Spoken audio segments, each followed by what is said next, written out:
Ya keçməzdən əvvəl kanala abunə olmağı və videonu bəyənməyi unutmayın. Bakının Səbail rayonunda məktəbin həyətində ata 2 uşağını dərsə aparan zaman naməlum şəxslərin hücumuna məruz qalıb.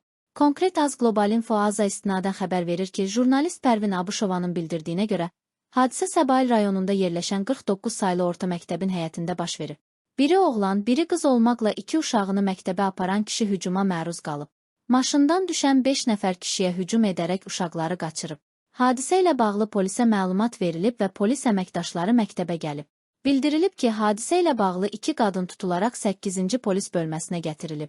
Cinayəti törədən şəxslərin hadisə yerinə gəldikləri maşının tapılması istiqamətində tədbir görülür. Teleqrafın əldə etdiyi məlumata görə uşaqları qaçıran anası olub. Uşaqlar daha öncə Cəlilabad rayonunda təhsil alıblar. Bu ilin aprel ayının 1-dən elektron yerdəyişmə ilə Səbail rayonu 49 nömrəli məktəbə keçid ediblər.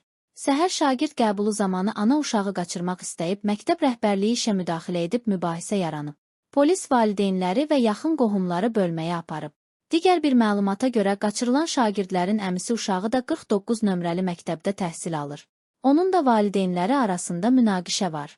İddiaya görə saxlanılan digər qadın da həmin uşağın anasıdır.